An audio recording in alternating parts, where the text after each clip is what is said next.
Chapter 27. Mrs. Nickleby becomes acquainted with Messrs. Pyke and Pluck, whose affection and interest are beyond all bounds. Mrs. Nickleby had not felt so proud and important for many a day as when, on reaching home, she gave herself wholly up to the pleasant visions which had accompanied her on her way thither. Lady Mulberry Hawk. That was the prevalent idea. Lady Mulberry Hawk. On Tuesday last, at St. George's, Hanover Square, by the Right Reverend the Bishop of Landorf, Sir Mulberry Hawk of Mulberry Castle, North Wales, to Catherine, only daughter of the late Nicholas Nickleby, Esquire, of Devonshire. "Upon my word!" cried Mrs. Nicholas Nickleby. "It sounds very well." Having dispatched the ceremony, with its attendant festivities, to the perfect satisfaction of her own mind, the sanguine mother pictured to her imagination a long train of honours and distinctions which could not fail to accompany Kate in her new and brilliant sphere. She would be presented at court, of course. On the anniversary of her birthday, which was upon the 19th of July, at 10 minutes past 3 o'clock in the morning, thought Mrs. Nickleby in a parenthesis, for I recollect asking what o'clock it was, Sir Mulberry would give a great feast to all his tenants and would return them 3.5% on the amount of their last half-year's rent, as would be fully described and recorded in the fashionable intelligence, to the immeasurable delight and admiration of all the readers thereof. Kate's picture, too, would be in at least half a dozen of the annuals, and on the opposite page would appear, in delicate type, lines on contemplating the portrait of Lady Mulberry Hawk by Sir Dingleby Dabber. Perhaps some one annual, of more comprehensive design than its fellows, might even contain a portrait of the mother of Lady Mulberry Hawk, with lines by the father of Sir Dingleby Dabber. More unlikely things had come to pass. Less interesting portraits had appeared. As this thought occurred to the good lady, her countenance unconsciously assumed that compound expression of simpering and sleepiness which, being common to all such portraits, is perhaps one reason why they are always so charming and agreeable. With such triumphs of aerial architecture did Mrs. Nickleby occupy the whole evening after her accidental introduction to Ralph's titled friends, and dreams, no less prophetic and equally promising, haunted her sleep that night. She was preparing for her frugal dinner next day, still occupied with the same ideas, a little softened down perhaps by sleep and daylight, when the girl who attended her, partly for company and partly to assist in the household affairs, rushed into the room in unwonted agitation and announced that two gentlemen were waiting in the passage for permission to walk upstairs. "Bless my heart!" cried Mrs. Nickleby, hastily arranging her cap and front. "If it should be, oh, dear me, standing in the passage all this time, why don't you go and ask them to walk up, you stupid thing?" While the girl was gone on this errand, Mrs. Nickleby hastily swept into a cupboard all vestiges of eating and drinking, which she had scarcely done, and seated herself with looks as collected as she could assume, when two gentlemen, both perfect strangers, presented themselves. "How do you do?" said one gentleman, laying great stress on the last word of the inquiry. "How do you do?" said the other gentleman, altering the emphasis, as if to give variety to the salutation. Mrs. Nickleby curtsied, and smiled, and curtsied again, and remarked, rubbing her hands as she did so, that she hadn't the honour to know us," said the first gentleman. "The loss has been ours, Mrs. Nickleby. Has the loss been ours, Pyke?" "It has, Pluck," answered the other gentleman. "We have regretted it very often, I believe, Pyke," said the first gentleman. "Very often, Pluck," answered the second. "But now," said the first gentleman, "now we have the happiness we have pined and languished for. Have we pined and languished for this happiness, Pyke, or have we not?" "You know we have, Pluck," said Pyke reproachfully. "You hear him, ma'am?" said Mr. Pluck, looking round. "You hear the unimpeachable testimony of my friend Pyke? That reminds me. Formalities must not be neglected in civilized society. Pyke, Mrs. Nickleby." Mr. Pyke laid his hand upon his heart and bowed low. "Whether I shall introduce myself with the same formality," said Mr. Pluck, "whether I shall say myself that my name is Pluck, or whether I shall ask my friend Pyke, who being now regularly introduced is competent to the office, to state for me, Mrs. Nickleby, that my name is Pluck, whether I shall claim your acquaintance on the plain ground of the strong interest I take in your welfare, or whether I shall make myself known to you as the friend of Sir Mulberry Hawk, these, Mrs. Nickleby, are considerations which I leave to you to determine." "Or any friend of Sir Mulberry Hawk's requires no better introduction to me," observed Mrs. Nickleby graciously. "It is delightful to hear you say so," said Mr. Pluck, drawing a chair close to Mrs. Nickleby and sitting himself down. "It is refreshing to know that you hold my excellent friend Sir Mulberry in such high esteem. A word in your ear, Mrs. Nickleby. When Sir Mulberry knows it, he will be a happy man. I say, Mrs. Nickleby, a happy man. Pyke, be seated." "My good opinion," said Mrs. Nickleby, and the poor lady exulted in the idea that she was marvellously sly. "My good opinion can be of very little consequence to a gentleman like Sir Mulberry." "Of little consequence!" exclaimed Mr. Pluck. "Pyke, of what consequence to our friend Sir Mulberry is the good opinion of Mrs. Nickleby?" "Of what consequence?" echoed Pyke. "Aye," repeated Pluck. "Is it of the greatest consequence?" "Of the greatest consequence," replied Pyke. "Mrs. Nickleby cannot be ignorant," said Mr. Pluck, "of the immense impression which that sweet girl has—" "Pluck," said his friend. "beware." "Pyke is right," muttered Mr. Pluck after a short pause. "I was not to mention it. Pyke is very right. Thank you, Pyke." Well now, really, thought Mrs. Nickleby within herself, such delicacy as that I never saw. Mr. Pluck, after feigning to be in a condition of great embarrassment for some minutes, resumed the conversation by entreating Mrs. Nickleby to take no heed of what he had inadvertently said, to consider him imprudent, rash, injudicious. The only stipulation he would make in his own favour was that she should give him credit for the best intentions. "But when," said Mr. Pluck, "when I see so much sweetness and beauty on the one hand and so much ardour and devotion on the other, pardon me, Pyke, I didn't intend to resume that theme. Change the subject, Pyke." "We promised Sir Mulberry and Lord Frederick," said Pyke, "that we'd call this morning and inquire whether you took any cold last night." "Not in the least in the world last night, sir," replied Mrs. Nickleby, "with many thanks to his lordship and Sir Mulberry for doing me the honour to inquire. Not the least.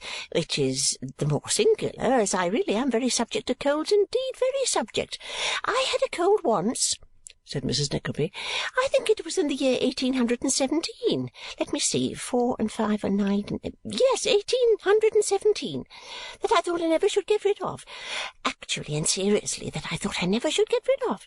I was only cured at last by a remedy that I don't know whether you have ever happened to hear of, Mr. Pluck. You have a gallon of water as hot as you can possibly bear it, with a pound of salt and 6 of the finest bran, and sit with your head in it for 20 minutes every night just before going to bed. At least, I don't mean your head, your feet. It's a most extraordinary cure, a most extraordinary cure. I used it for the first time, I recollect, the day after Christmas Day, and by the middle of April following the cold was gone. It seems quite a miracle when you come to think of it, for I had it ever since the beginning of September." "What an afflicting calamity!" said Mr. Pyke. "Perfectly horrid!" exclaimed Mr. Pluck. "But it's worth the pain of hearing only to know that Mrs. Nickleby recovered it, isn't it, Pluck?" cried Pyke. "That is the circumstance that gives it such a thrilling interest," replied Mr. Pluck. "But come," said Pyke, as if suddenly recollecting himself, "we must not forget our mission in the pleasure of this interview. We come on a mission, Mrs. Nickleby." "On a mission?" exclaimed that good lady, to whose mind a definite proposal of marriage for Kate at once presented itself in lively colours. "From Sir Mulberry," replied Pyke. "You must be very dull here." "Rather dull, I confess," said Mrs. Nickleby. "We bring the compliments of Sir Mulberry Hawk and 1,000 entreaties that you'll take a seat in a private box at the play to-night," said Mr. Pluck. Oh dear," said Mrs. Nickleby. I never go out at all. Never." "And that is the very reason, my dear Mrs. Nickleby, why you should go out to-night," retorted Mr. Pluck. "Pyke, entreat Mrs. Nickleby." "Oh, pray do," said Pyke. "You positively must," urged Pluck. "Oh, you are very kind," said Mrs. Nickleby, hesitating.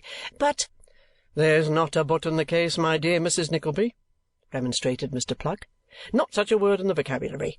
Your brother-in-law joins us. Lord Frederick joins us. Sir Mulberry joins us. Pyke joins us. A refusal is out of the question. Sir Mulberry sends a carriage for you 20 minutes before 7 to the moment. You'll not be so cruel as to disappoint the whole party, Mrs. Nickleby?" "Oh, you are so very pressing that I scarcely know what to say," replied the worthy lady. "Say nothing. Not a word. Not a word, my dearest madam," urged Mr. Pluck.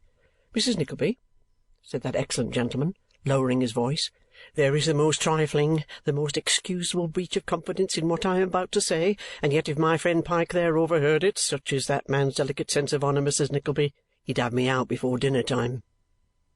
Mrs. Nickleby cast an apprehensive glance at the warlike Pyke, who had walked to the window, and Mr. Pluck, squeezing her hand, went on, "Your daughter has made a conquest on which I may congratulate you. Sir Mulberry, my dear ma'am, Sir Mulberry is her devoted slave." "Ha!" cried Mr. Pyke at this juncture, snatching something from the chimney-piece with a theatrical air. "What is this? What do I behold?" "What do you behold, my dear fellow?" asked Mr. Pluck. "It is the face, the countenance, the expression," cried Mr. Pyke, falling into his chair with a miniature in his hand. "Feebly portrayed, imperfectly caught, but still the face, the countenance, the expression." "I recognise it at this distance," exclaimed Mr. Pluck in a fit of enthusiasm. "Is it not, my dear madam, the faint similitude of—" "It is my daughter's portrait," said Mrs. Nickleby with great pride. And so it was, and little Miss La Creevy had brought it home for inspection only 2 nights before. Mr. Pyke no sooner ascertained that he was quite right in this conjecture than he launched into the most extravagant encomiums of the divine original, and in the warmth of his enthusiasm kissed the picture 1,000 times, while Mr. Pluck pressed Mrs. Nickleby's hand to his heart and congratulated her on the possession of such a daughter with so much earnestness and affection that the tears stood, or seemed to stand, in his eyes. Poor Mrs. Nickleby, who had listened in a state of enviable complacency at first, became at length quite overpowered by these tokens of regard for and attachment to the family, and even the servant girl, who had peeped in at the door, remained rooted to the spot in astonishment at the ecstasies of the 2 friendly visitors.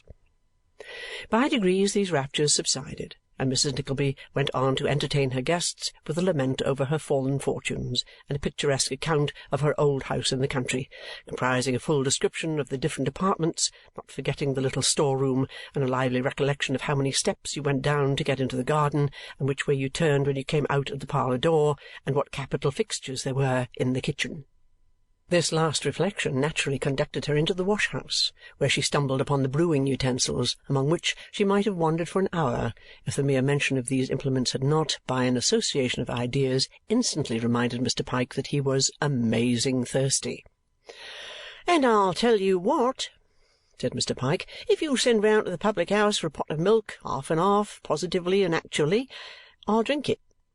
And positively and actually Mr. Pyke did drink it, and Mr. Pluck helped him, while Mrs. Nickleby looked on in divided admiration of the condescension of the 2, and the aptitude with which they accommodated themselves to the pewter pot, in explanation of which seeming marvel it may be here observed that gentlemen who, like Messrs. Pyke and Pluck, live upon their wits, or not so much perhaps upon the presence of their own wits as upon the absence of wits in other people, are occasionally reduced to very narrow shifts and straits, and are at such periods accustomed to regale themselves in a very simple and primitive manner.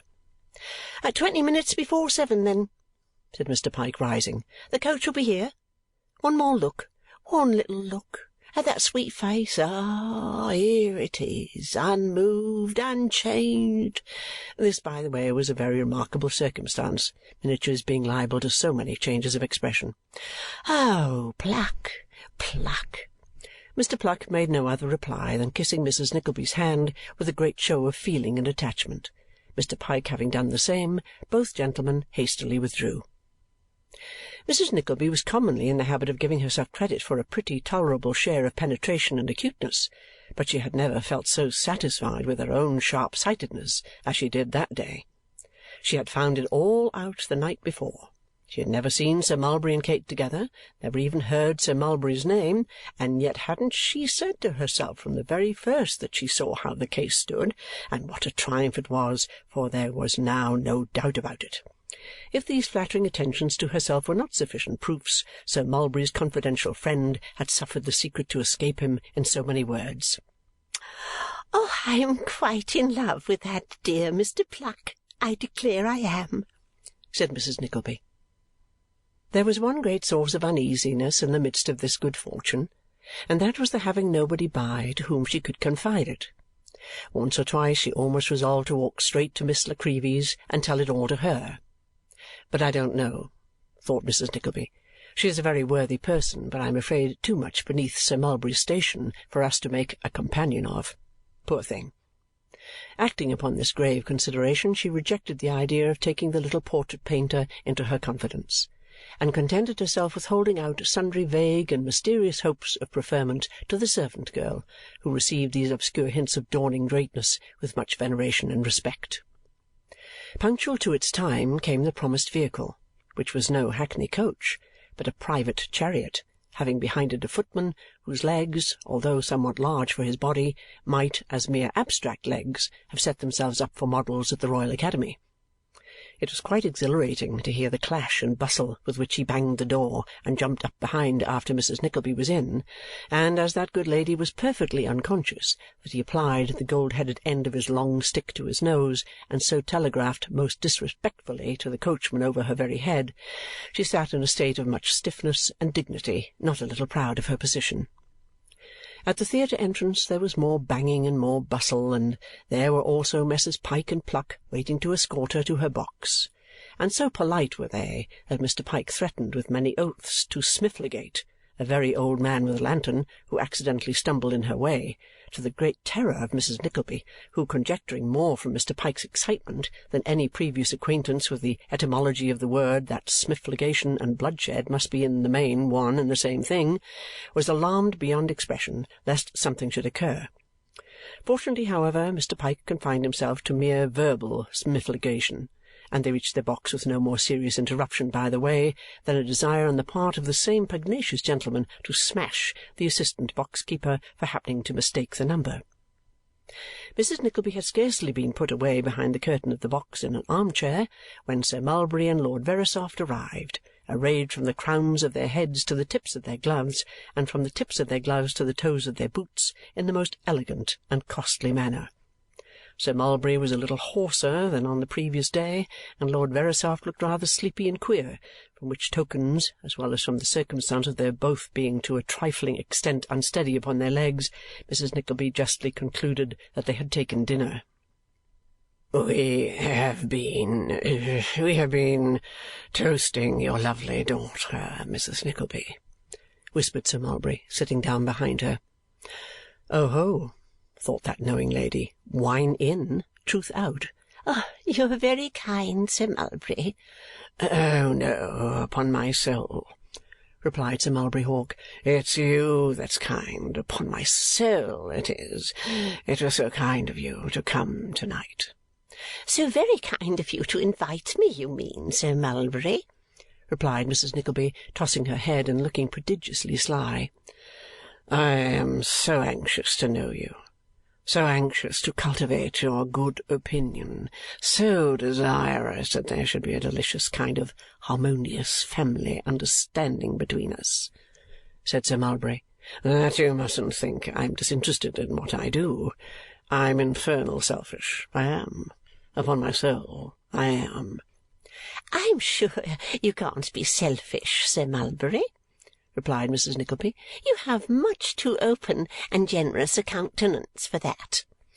"What an extraordinary observer you are!" said Sir Mulberry Hawk. "Oh, no, indeed. I don't see very far into things, Sir Mulberry," replied Mrs. Nickleby, in a tone of voice which left the baronet to infer that she saw very far indeed. "I am quite afraid of you," said the baronet. "Upon my soul," repeated Sir Mulberry, looking round to his companions, "I am afraid of Mrs. Nickleby. She is so immensely sharp." Messrs. Pike and Pluck shook their heads mysteriously and observed together that they had found that out long ago, upon which Mrs. Nickleby tittered, and Sir Mulberry laughed, and Pike and Pluck roared. "But where's my brother-in-law, Sir Mulberry?" inquired Mrs. Nickleby. "I shouldn't be here without him. I hope he's coming." "Pike," said Sir Mulberry, taking out his toothpick and lolling back in his chair as if he were too lazy to invent a reply to this question, "where's Ralph Nickleby?" "Pluck," said Pike, imitating the baronet's action and turning the lie over to his friend, "where's Ralph Nickleby?" Mr. Pluck was about to return some evasive reply when the hustle caused by a party entering the next box seemed to attract the attention of all four gentlemen, who exchanged glances of much meaning. The new party beginning to converse together, Sir Mulberry suddenly assumed the character of a most attentive listener and implored his friends not to breathe. Not to breathe. "Why not?" said Mrs. Nickleby. "What is the matter?" "Hush!" replied Sir Mulberry, laying his hand on her arm. "Lord Frederick, do you recognize the tones of that voice?" "Devil take me if I didn't think it was the voice of Miss Nickleby." "Lor, my lord!" cried Miss Nickleby's mamma, thrusting her head round the curtain. "Why, actually, Kate! My dear Kate!" "You here, mamma? Is it possible?"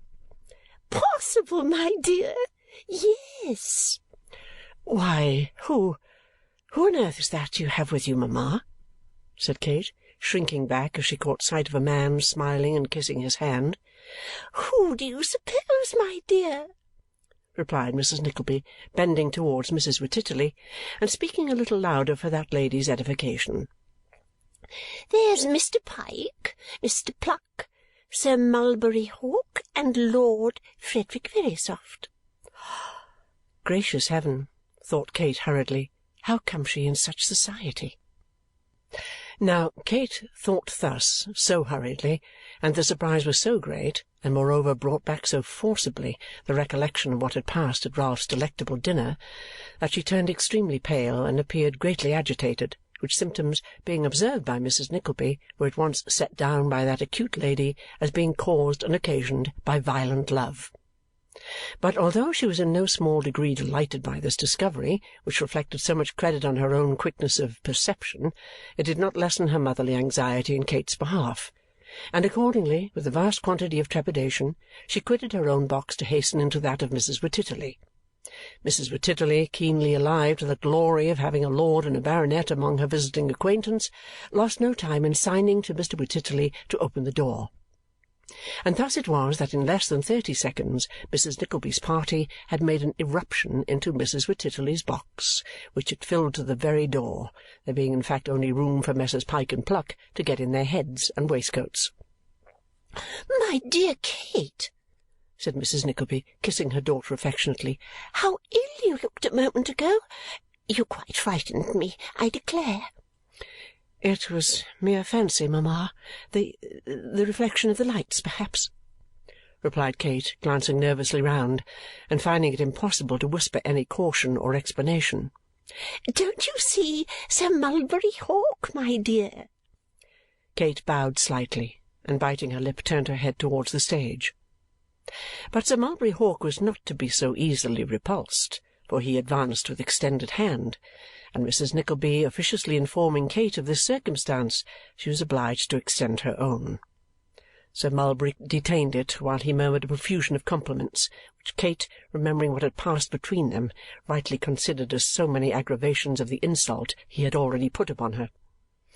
Then followed the recognition of Lord Verisopht, and then the greeting of Mr. Pike, and then that of Mr. Pluck, and finally, to complete the young lady's mortification, she was compelled, at Mrs. Wititterly's request, to perform the ceremony of introducing the odious persons whom she regarded with the utmost indignation and abhorrence. "Mrs. Wititterly is delighted," said Mr. Wititterly, rubbing his hands. "Delighted, my lord, I am sure, with this opportunity of contracting an acquaintance, which I trust, my lord, we shall improve. Julia, my dear, you must not allow yourself to be too much excited. You must not. Indeed, you must not. Mrs. Wititterly is of a most excitable nature, Sir Mulberry. The snuff of a candle, the wick of a lamp, the bloom on a peach, the down on a butterfly. You might blow her away, my lord, you might blow her away." Sir Mulberry seemed to think that it would be a great convenience if the lady could be blown away. He said, however, that the delight was mutual, and Lord Verisopht added that it was mutual, whereupon Messrs. Pike and Pluck were heard to murmur from the distance that it was very mutual indeed. "I take an interest, my lord," said Mrs. Wititterly with a faint smile, "such an interest in the drama." "Yes, it's very interesting," replied Lord Verisopht. I'm always ill after Shakespeare, said Mrs. Wititterly. I scarcely exist the next day. I find the reaction so very great after a tragedy, my lord, and Shakespeare is such a delicious creature. Yes, replied Lord Verisopht. He was a clever man. Do you know, my lord, said Mrs. Wititterly after a long silence, I find I take so much more interest in his plays after having been to that dear little dull house he was born in. Were you ever there, my lord? No, never, replied Verisopht. Then really you ought to go, my lord, returned Mrs. Wititterly in very languid and drawling accents. I don't know how it is, but after you've seen the place and written your name in a little book, somehow or other you seem to be inspired. It kindles up quite a fire within one. Yes, replied Lord Verisopht. I shall certainly go there. Julia, my life, interposed Mr. Wititterly, you are deceiving his lordship. Unintentionally, my lord, she is deceiving you. It is your poetical temperament, my dear, your ethereal soul, your fervid imagination, which throws you into a glow of genius and excitement. There is nothing in the place, my dear, nothing, nothing. I think there must be something in the place, said Mrs. Nickleby, who had been listening in silence, for soon after I was married I went to Stratford with my poor dear Mr. Nickleby in a post-chaise from Birmingham. Was it a post-chaise, though? Said Mrs. Nickleby, considering. Yes. It must have been a post-chaise, because I recollect remarking at the time that the driver had a green shade over his left eye. In a post-chaise from Birmingham. After we had seen Shakespeare's Tomb and Birthplace, we went back to the inn there, where we slept that night, and I recollect that all night long I dreamt of nothing but a black gentleman, at full length, in plaster Paris, with a lay-down collar tied with 2 tassels, leaning against a post and thinking. And when I woke in the morning and described him to Mr. Nickleby, he said it was Shakespeare, just as he had been when he was alive, which is very curious indeed. Stratford, Stratford, continued Mrs. Nickleby, considering. Yes, I am positive about that, because I recollect I was in the family way with my son Nicholas at the time, and I had been very much frightened by an Italian image boy that very morning. In fact, it was quite a mercy, ma'am, added Mrs. Nickleby in a whisper to Mrs. Wititterly, that my son didn't turn out to be a Shakespeare, and what a dreadful thing that would have been. When Mrs. Nickleby had brought this interesting anecdote to a close, Pyke and Pluck, ever zealous in their patron's cause, proposed the adjournment of a detachment of the party into the next box. And with so much skill were the preliminaries adjusted that Kate, despite all she could say or do to the contrary, had no alternative but to suffer herself to be led away by Sir Mulberry Hawk. Her mother and Mr. Pluck accompanied them, but the worthy lady, pluming herself upon her discretion, took particular care not so much as to look at her daughter during the whole evening, and to seem wholly absorbed in the jokes and conversation of Mr. Pluck, who, having been appointed sentry over Mrs. Nickleby for that especial purpose, neglected on his side no possible opportunity of engrossing her attention. Lord Frederick Verisopht remained in the next box to be talked to by Mrs. Wititterly, and Mr. Pyke was in attendance to throw in a word or two when necessary. As to Mr. Wititterly, he was sufficiently busy in the body of the house, informing such of his friends and acquaintances as happened to be there that those 2 gentlemen upstairs, whom they had seen in conversation with Mrs. W., were the distinguished Lord Frederick Verisopht and his most intimate friend, the gay Sir Mulberry Hawk, a communication which inflamed several respectable housekeepers with the utmost jealousy and rage, and reduced 16 unmarried daughters to the very brink of despair. The evening came to an end at last, but Kate had yet to be handed downstairs by the detested Sir Mulberry, and so skilfully were the manoeuvres of Messrs. Pyke and Pluck conducted that she and the baronet were the last of the party and were even, without an appearance of effort or design, left at some little distance behind. "Don't hurry, don't hurry," said Sir Mulberry as Kate hastened on and attempted to release her arm. She made no reply, but still pressed forward. "Nay, then," coolly observed Sir Mulberry, stopping her outright. "You had best not seek to detain me, sir," said Kate angrily. "And why not?" retorted Sir Mulberry. "My dear creature, now why do you keep up this show of displeasure?" "Show!" repeated Kate indignantly. "How dare you presume to speak to me, sir, to address me, to come into my presence?" "You look prettier in a passion, Miss Nickleby," said Sir Mulberry Hawk, stooping down the better to see her face. "I hold you in the bitterest detestation and contempt, sir," said Kate. "If you find any attraction in looks of disgust and aversion, you let me rejoin my friends, sir, instantly. Whatever considerations may have withheld me thus far, I will disregard them all and take a course that even you might feel if you do not immediately suffer me to proceed." Sir Mulberry smiled, and still looking in her face and retaining her arm, walked towards the door. "If no regard for my sex or helpless situation will induce you to desist from this coarse and unmanly persecution," said Kate, scarcely knowing in the tumult of her passions what she said, "I have a brother who will resent it dearly one day." "Upon my soul!" exclaimed Sir Mulberry, as though quietly communing with himself, passing his arm round her waist as he spoke. "She looks more beautiful, and I like her better in this mood than when her eyes are cast down and she is in perfect repose." How Kate reached the lobby where her friends were waiting, she never knew, but she hurried across it without at all regarding them, and disengaged herself suddenly from her companion, sprang into the coach, and throwing herself into its darkest corner, burst into tears. Messrs. Pyke and Pluck, knowing their cue, at once threw the party into great commotion by shouting for the carriages and getting up a violent quarrel with sundry inoffensive bystanders, in the midst of which tumult they put the affrighted Mrs. Nickleby in her chariot, and having got her safely off, turned their thoughts to Mrs. Wititterly, whose attention also they had now effectually distracted from the young lady, by throwing her into a state of the utmost bewilderment and consternation. At length the conveyance in which she had come rolled off too with its load, and the four worthies, being left alone under the portico, enjoyed a hearty laugh together. "There!" said Sir Mulberry, turning to his noble friend. "Didn't I tell you last night that if we could find where they were going by bribing a servant through my fellow, and then established ourselves close by with the mother, these people's honour would be our own? Why, here it is, done in 24 hours." "Yes," replied the dupe, "but I have been tied to the old woman all night." "Hear him!" said Sir Mulberry, turning to his friends. "Hear this discontented grumbler!